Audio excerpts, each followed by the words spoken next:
The charging sequence began at midnight. Every power plant on Earth sent its energy to Facility 7. The mountain that held the railgun became the center of human power. Everything else was secondary. Everything else was forgotten. Marcus watched the power meters climb. He watched the numbers get bigger and bigger. The capacitors were filling with energy. The magnetic coils were getting stronger. The barrel was getting ready to launch something that would change history.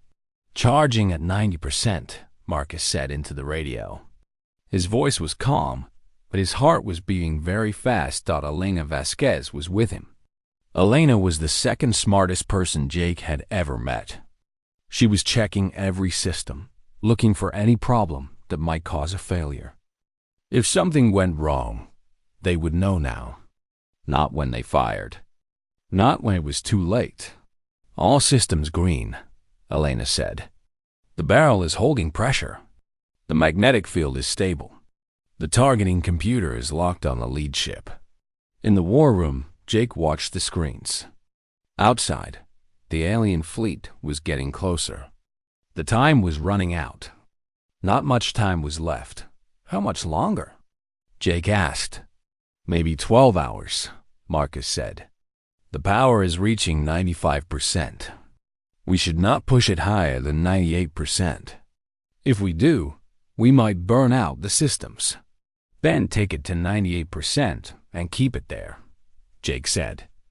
We need this weapon ready before the aliens reach weapons range. The next 6 hours were very quiet. Nobody talked very much. Everyone was thinking the same thing. Was this going to work? Would the railgun fire? Would it do what they wanted it to do? Or would it blow up and kill them all? Marcus did not sleep. He could not sleep. He drank coffee and looked at the power meters. He looked at the targeting system. He looked at the barrel. All of it had to work. All of it had to be perfect. Elena sat beside him. She was not trying to talk to him. She was just being there. Sometimes that was all a person needed. Sometimes the only thing that helped was knowing you were not alone. At exactly 1400 hours, the charging sequence was complete. The power meters showed 98%. The capacitors were full. The magnetic coils were ready. The projectile was waiting in its chamber. Marcus looked at Elena. Elena looked at Marcus. No words were needed. Marcus sent a message to Jake. The weapon is ready, sir. We can fire on your order. On the space station, Jake heard these words. He looked at the sensor displays. The alien fleet was still 4 hours away from weapons range. 4 hours to make a choice. 4 hours to decide if this was really going to happen. Linda stood beside him. Orders, sir? Jake thought about the people on Earth. He thought about the children in the cities. He thought about the farms and the homes and all the things that humans had built. He thought about the future that would die if the aliens won. He thought about one thing that made him different from the aliens. The aliens had looked at humans and seen a problem to solve. Humans looked at the aliens and saw a test to pass. Fire when ready, Dr. Grant, Jake said into the radio. In Facility 7, Marcus heard these words. For a moment, he did not move. Then he placed his hand on the firing control. The button was simple. It was red. It was not very big, but everything hung on this one action. Firing the railgun. Marcus said. He pressed the button. The electromagnetic discharge was so powerful that every light on the space station flickered and dimmed for 1 second. The ground under Facility 7 shook like an earthquake. The mountain trembled. People in the cities 300 kilometers away felt the shaking and did not know what it was. But in the depths of the facility, Marcus knew exactly what it was. The projectile had launched, the tungsten rod, accelerated by electromagnetic force beyond anything that ever been done before, shot out of the barrel at almost the speed of light. It traveled through the magnetic chamber and out into space. It crossed the distance between Earth and the alien fleet. It took 4 minutes and 17 seconds. For 4 minutes and 17 seconds. No one knew if the shot had worked. Then the sensor data came back. The lead Zelkath dreadnought was gone. Not damaged. Not crippled. Gone. Completely destroyed. Blown apart by an impact so violent that the wreckage spread across space in a cloud of burning metal and ice and fire. Marcus fell to his knees. Elena grabbed his shoulder. Both of them were shaking. Did that happen? Elena asked. Did we just do that? We did, Marcus said. We killed them. We actually killed them. In the war room, Jake watched the sensor data come through. He watched the alien ships react. He watched them go confused. He watched them lose their leader. For the first time since the aliens had arrived, Jake allowed himself to smile. The first human railgun had fired, and the most powerful ship in the alien fleet was now just wreckage floating in the cold darkness of space. Nothing would ever be the same. Commander Jake Sullivan stood in front of the big window on the space station. He looked out at the ships coming toward Earth. There were so many of them. So many alien ships that it made his chest tight. For 3 years, Jake had believed the aliens wanted peace. For 3 years, he had talked with them. He had eaten with them. He had shaken their hands or tentacles or whatever they had. He had believed they were different from all the stories. He had believed they would accept humans as equals. Now he knew he was wrong. The message had arrived 2 hours ago. It was short. It was clear. The Zelkath, the Viron Collective, and 17 other alien species had made their decision. Humans had to give up all their colonies. Humans had to stop thinking of themselves as an independent people. Humans had to obey or die. Jake read the message again. The words were not soft. They did not dance around the truth. Surrender or be destroyed. That was what the aliens wanted. That was what they would do. Linda Morrison was a captain in the Earth Defense Force. She came running into the observation deck. Her face was white, but her voice did not shake. Sir, we have the final count.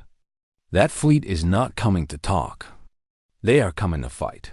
How long do we have? Jake asked. 72 hours, sir. After that, they can start bombing our cities. Our weapons will not stop them. Our ships are too slow. Our guns are too weak. We cannot win this fight. Jake turned away from the window. He looked at Linda with hard eyes. Find Dr. Marcus Grant. Tell him the Railgun Project is not a theory anymore. Tell him we are going to fire it. Linda's eyes went big. Sir, the Railgun has never been used. The tests were only computer simulations. If it fails, we are all dead anyway, Jake said. His voice was flat and empty. Get Dr. Grant, right now. The space station was called the Valiant. It was the biggest human ship that had ever been built. It had guns and shields and equipment that was the best humans could make. But Jake knew it meant nothing. The alien ships were bigger. The alien ships were faster. The alien ships had weapons that could destroy cities from space. Jake had been military his whole life. He knew what defeat looked like. He knew what happened to species that could not fight back. He had seen reports from 100 dead worlds. The aliens did not kill everyone. They made survivors into slaves. They took their cities and their resources. They took their future. Jake would not let that happen to Earth. Dr. Marcus Grant was sitting in a room full of computers and papers. He had not slept in 2 days. His hair was dirty. His face had dark circles under his eyes. But when Jake walked in, Marcus stood up straight. You know, Marcus said. You know what they want. I know, Jake said. We need the railgun. How much longer? Marcus looked at the computers. He looked at the drawings spread across every surface. He looked at Jake. 2 days. Maybe less. We have enough power. The barrel is ready. The targeting system is better than we expected. But Jake, this has never been done before. We could blow up the whole mountain. Then we blow up the mountain, Jake said. But we will not blow up Earth. Marcus sat down hard. He was tired. He was scared. He was also the smartest person Jake had ever met. The projectile will be 500 kilos of solid tungsten. We will push it to almost the speed of light. When it hits something, the impact will create a plasma explosion hotter than the sun. It will be the most powerful weapon humans have ever made. Will it work? Jake asked. I do not know. The math says yes. The computer models say yes. But until we fire it, we will not know if the real world agrees with the math. Jake put his hand on Marcus's shoulder. Fire it. We have nothing else. In the war room below the mountain, every screen showed the same information. The alien fleet was moving toward Earth. They were moving slow because they had no reason to hurry. They thought they had already won. They thought humans were weak. They thought Earth was just another world to take. Jake looked at all the information. He looked at the numbers. He looked at the pictures of the alien ships. He was angry. Not the kind of anger that was hot and wild. This was cold anger. This was the kind of anger that made decisions. This was the kind of anger that looked at the end of the world and said no. Begin the charging sequence, he told Marcus through the radio. All power to the railgun. I want it ready to fire in 60 hours. Yes, sir, Marcus said. His voice was steady now. Fear had turned into focus. The people on Earth did not know yet. In a few hours, the news would come out. Then everyone would know that the end was coming. Then everyone would know that in 3 days, the aliens would destroy the cities from space. Then everyone would know that humans were about to die. But right now, in this moment, Jake had something that the aliens did not have. He had a weapon they did not know about. He had hope that came from knowing humans were clever. He had a plan that came from knowing humans never gave up. Jake looked at Linda. Tell the people. Tell them the truth. Tell them we are going to fight. Tell them we built something that will make the aliens afraid. What if it does not work, sir? Linda asked. Then we will die fighting, Jake said. Which is better than living on our knees. The countdown had started. 60 hours until the railgun was ready. 60 hours until everything changed. In the depths of Facility 7, buried 2 kilometers below the mountain, Marcus was making final checks. He was running his hands over every piece of the railgun. He was looking at every cable and every circuit and every part. This weapon was going to save the world or destroy it. There was no middle ground. There was no third choice. The barrel of the railgun was 500 meters long. It was made from special metal that could handle forces no human weapon had ever created before. At the end of the barrel was the projectile. It was simple. It was beautiful. It was a tungsten rod that would travel so fast that nothing could stop it. The power systems were charging. The magnetic fields were getting stronger. The computer was ready. Everything was ready. Marcus looked at the targeting system. It was aimed at the lead ship of the alien fleet, the Zelkath Dreadnought, the biggest ship in the alien fleet, the ship that carried the generals who had decided to destroy humanity. In 2 days, Marcus was going to kill them all with a single shot. He did not feel bad about this. He did not think about it as murder. He thought about it as survival.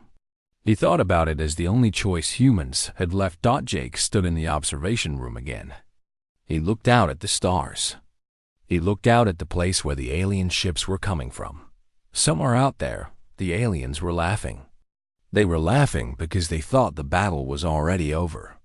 They thought humans were finished. They thought they had won. They had no idea what was coming. They had no idea that humans had built something that would change everything. They had no idea that, in exactly 60 hours, The first human railgun would fire. And when it fired, the whole galaxy would stop and listen. The whole galaxy would understand that humans were not a joke. Humans were not weak. Humans were dangerous. And now the aliens would learn the truth about that. The alien fleet stopped moving. Every ship stopped. Every system went quiet.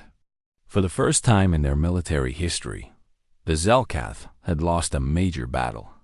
More than that, they had lost it without understanding how it happened. In the command center of the Viron Collective, Admiral Talshek watched the data stream. His 3 eyes went wide. His skin changed color. Fear was something he had not felt in a very long time. What happened? He asked, but he already knew. The data was very clear. Something had hit the Zelkath flagship. Something had hit it so hard that it was destroyed instantly. "The flagship is gone," said his weapons officer. The officer's voice was shaking. He was very afraid. "All systems offline. We are detecting wreckage. The trajectory analysis is not making sense." "What do you mean, it is not making sense?" Talshek demanded. "Sir, the projectile that destroyed the flagship came from Earth, from a single location on Earth. The acceleration rate suggests a weapon system that should not exist. The kinetic energy is beyond our understanding. Sir, they are using technology we do not have." Silence fell on the bridge.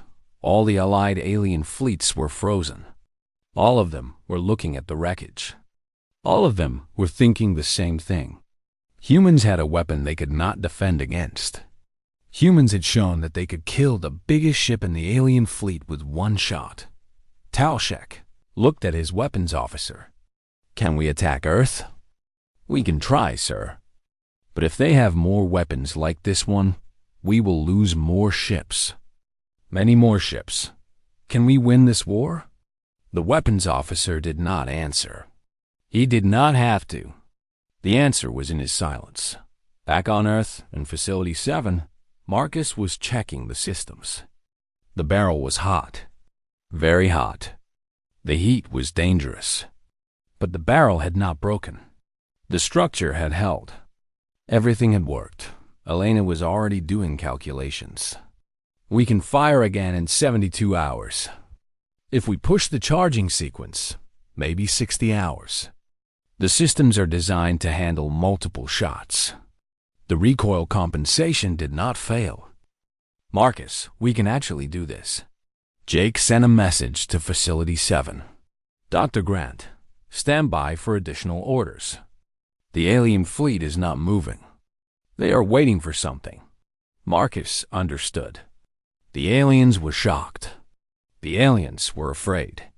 The aliens were doing what any species would do when they discovered they were not as strong as they thought. They were reassessing.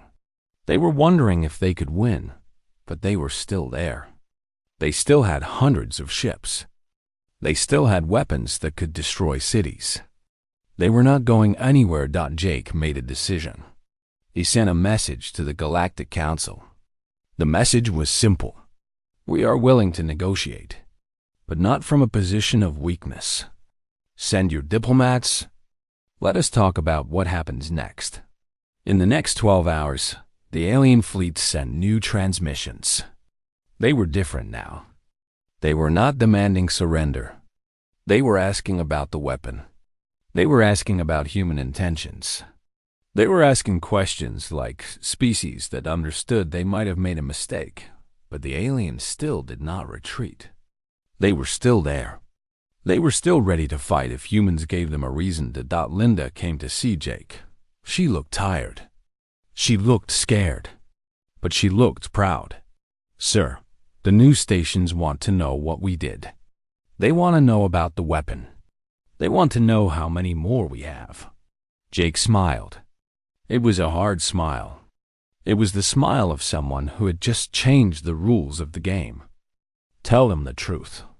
Tell them we have one railgun. Tell them we are building more. Tell them that if the aliens try to attack Earth again, we will use every weapon we have. And if they attack anyway? Linda asked. Then we show them what humans are really capable of, Jake said. In Facility 7, Marcus was planning the next shot. He was thinking about how to make the weapon faster, how to make it more accurate, how to make it more powerful. Because one weapon had stopped the war, but one weapon would not win it. Humans needed to show the aliens that this was not luck. This was not a trick. This was human technology. This was human engineering. This was human determination. The aliens had started this war thinking they were the masters of the galaxy. Now, they would learn a different lesson. They would learn that the youngest species, the ones they had thought were weak, had built something that changed everything. They would learn that humans were not what the aliens thought humans were, and they would learn it because of the Railgun. Every alien empire had stopped in terror, and the terror was just beginning. The diplomatic station was called Starbase Echo. It floated in empty space between Earth and the alien fleet. It was neutral ground. It was the place where species came to talk when they did not want to fight. But this time, the talks were different. Linda Morrison sat in the negotiation chamber. She was a captain in the human military. She was not a diplomat. She had never done this before. But Jake had chosen her because she was honest. She was not going to lie to the aliens.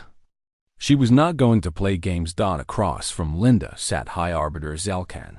He was the leader of the Zelkath. He had ruled for 400 years. He had never lost a war.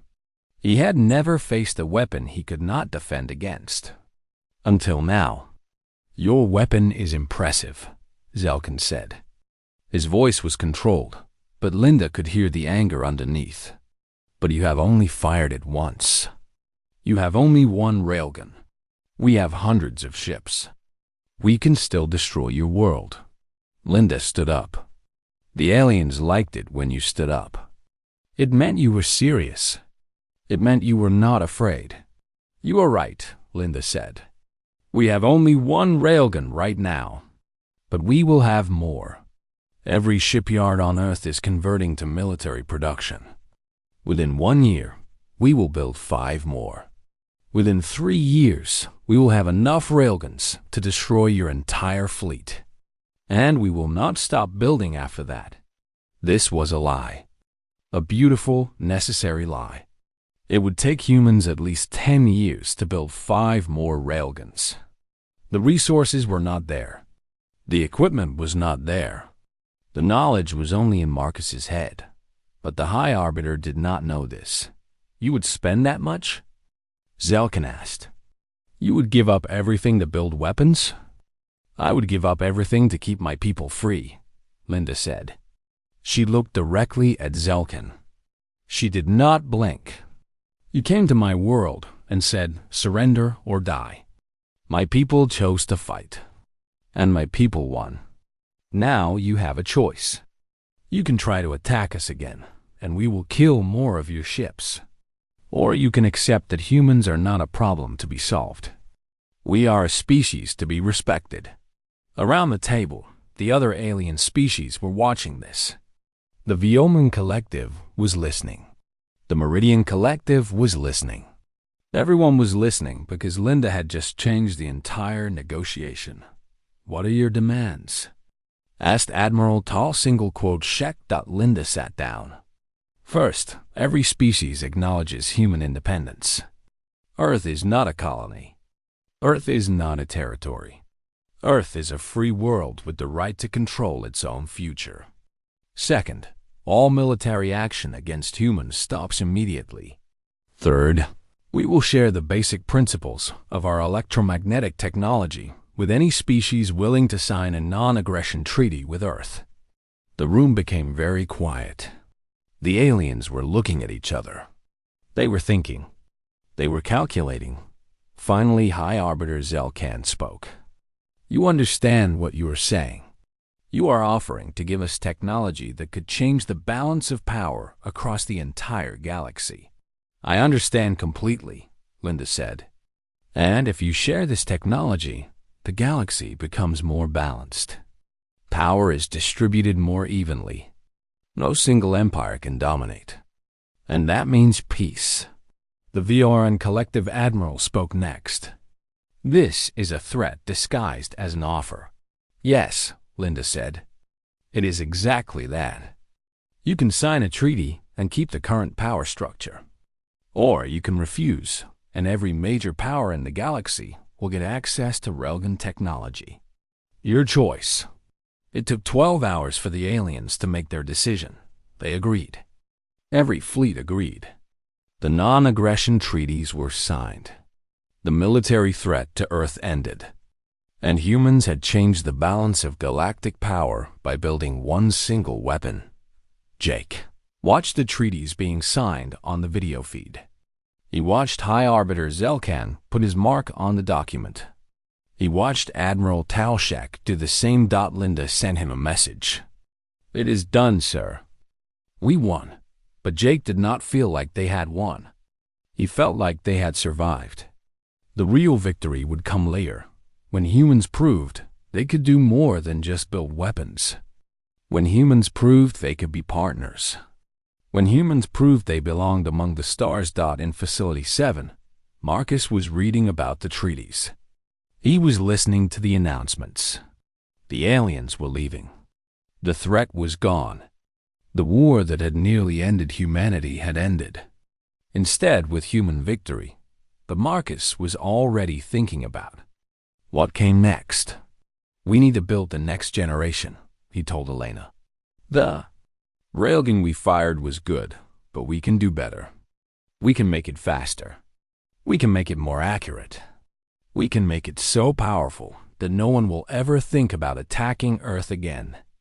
Elena looked at Marcus. She was tired. She was relieved. But she also understood what he was saying. You want to keep building weapons, she said. It was not a question. I want to keep humans safe, Marcus said. I want to make sure that this never happens again. I want to make sure that the next time someone thinks about attacking Earth, they remember what the first railgun did. And they decide not to. On Earth, the news was spreading. Humans had won. Humans had faced the might of a galactic empire and survived. Humans had gone from colony to independent power in the space of 4 days. In the cities and the villages and the farms, humans were celebrating. They were looking up at the sky.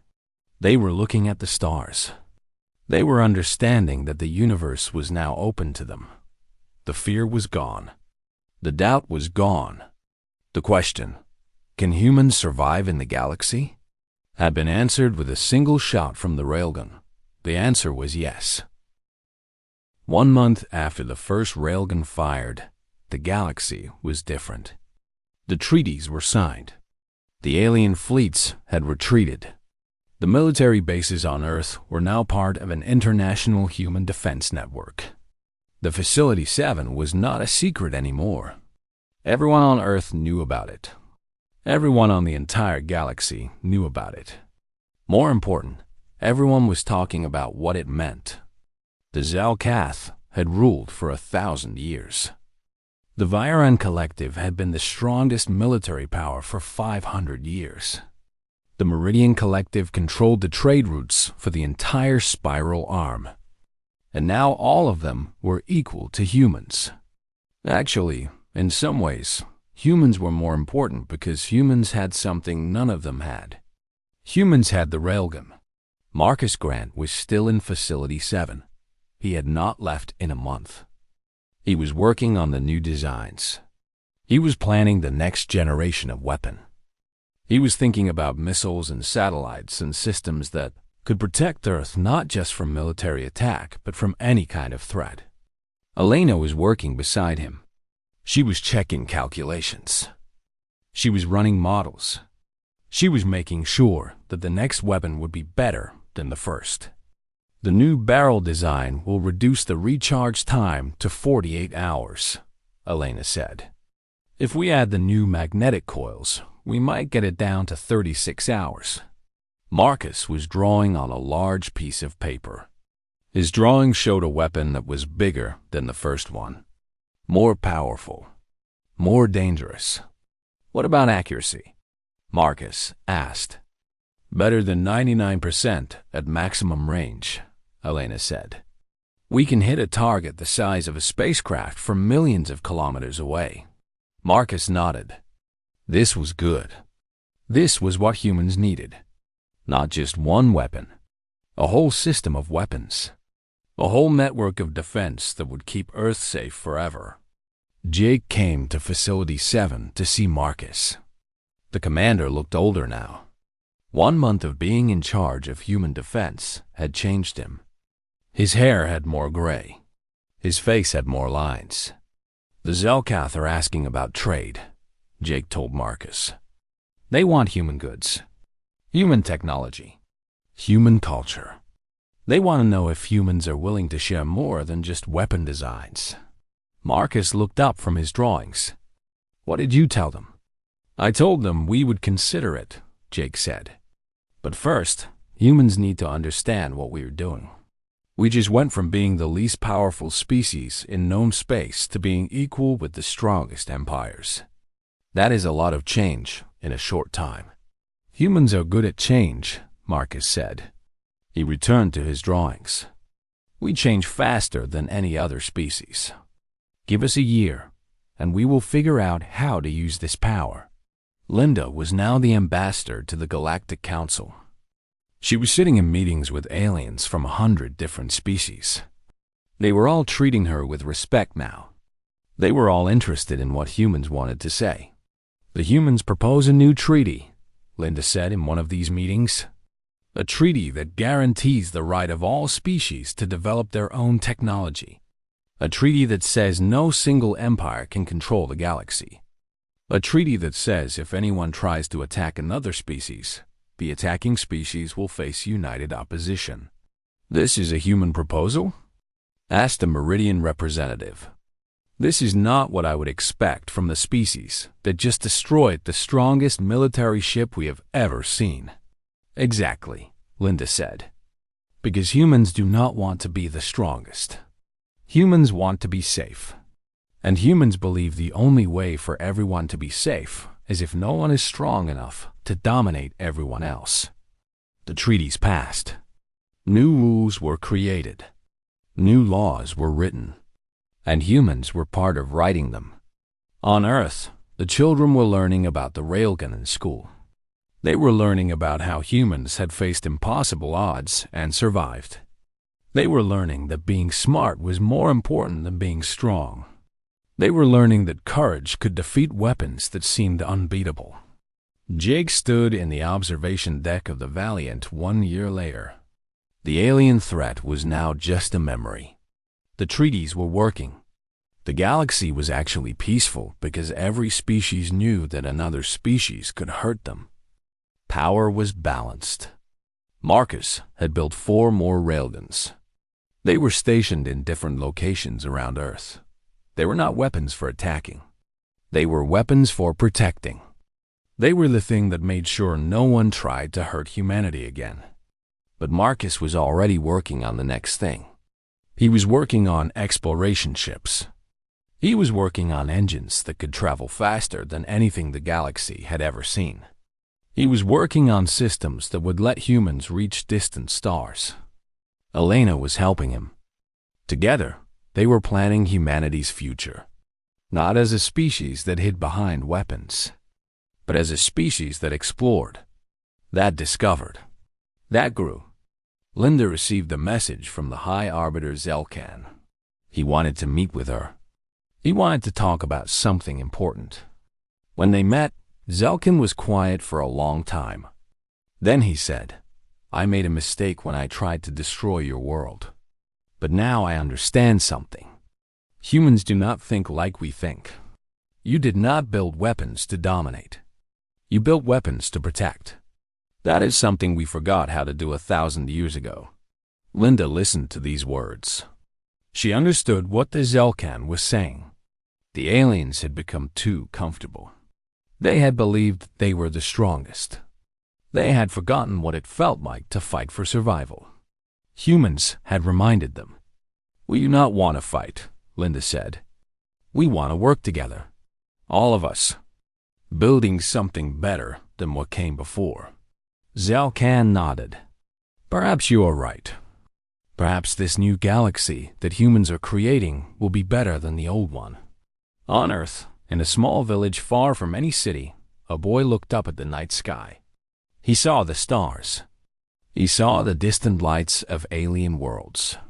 He knew that humans were out there now. Humans were building. Humans were creating. Humans were becoming something new. The first human railgun had fired 1 year ago. In that moment, everything had changed. The galaxy had stopped in terror. And then the galaxy had started learning. Learning that humans were not weak. Learning that humans were not slaves. Learning that humans were equals. And the learning was not finished. It was just starting. Humans had arrived in the galaxy. Not with diplomacy. Not with offers of trade. But with a single powerful statement that echoed across the stars. A statement that said, we are here. We are strong. We will not be dominated. The age of humans had begun. And nothing would ever be the same